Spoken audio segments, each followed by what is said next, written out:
नमस्कार मित्रांनो, आजचा स्पेशल मेनू आहे कोलंबी 65 आणि हे 65 इतके झटपट होतात आणि चवीला एक नंबर लागतात। खूप झटपट होतात, 5 ते 6 मिनिटात होतात। आणि जर तुम्ही मसाला आदल्या रात्री तुम्ही जर कोलंबीमध्ये मुरत ठेवला तर एक नंबर मुरतो आणि चवीला एक नंबर लागतो। चला तर बनवूया आपले कोलंबी 65। यासाठी इथे मी कोलंबी स्वच्छ धुवून घेतलेली आहे। पूर्ण कोलंबीची कवच वगैरे साल वगैरे काढून व्यवस्थित स्वच्छ पाण्याने धुवून घेतलेले। याच्यामध्ये घालायचे जिंजर गार्लिक पेस्ट म्हणजेच अद्रक लसूण आपली पेस्ट 1 चम्मच, त्याच्यानंतर धना पावडर, हळदी मसाला, त्याच्यानंतर घालायचं आहे लाल तिखट घालून झालं की याच्यामध्ये घालायचं थोडासा गरम मसाला घालून झाला की घालायचं आपल्याला इथे शेजवान चटणी ही घालायचीच आहे, कारण याने टेस्ट मस्त असा येतोच कोलंबीला। त्याच्यानंतर घालायचं आहे मीठ आणि सर्व असं एकजीव करून आपण मॅरिनेट करत ठेवायचं आहे। मी इथे ओव्हरनाईट मॅरिनेशनसाठीला ठेवलं होतं।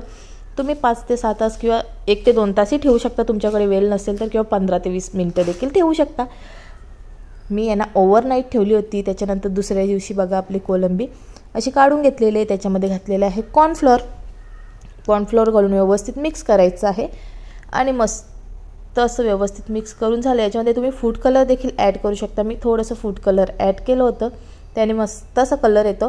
त्याच्यानंतर तेल गरम करून घ्यायचं आहे। तेल गरम झाला की मस्त आपले कोलंबीचे 65 याच्यामध्ये घालायचे आहेत एक करून आणि यांना कुरकुरीत होस तोपर्यंत दोन्ही बाजूने आलटू पलटून मस्त असे फ्राय करून घ्यायचं आहे। यांना डीप फ्राय करायचं आहे।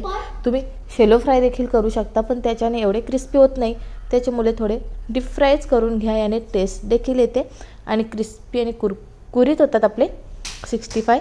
सर्व अशा पद्धतीने आपले 65 तेलामध्ये घालायचं आहेत आणि दोन्ही बाजूने यांना मस्त असे फ्राय करून घ्यायचे आहेत। एकदम सोपी रेसिपी आहे, जास्त वेळही लागत नाही आणि जास्त सामानही लागत नाही, आपल्या घरामध्ये असतोच तेच सामानात होते।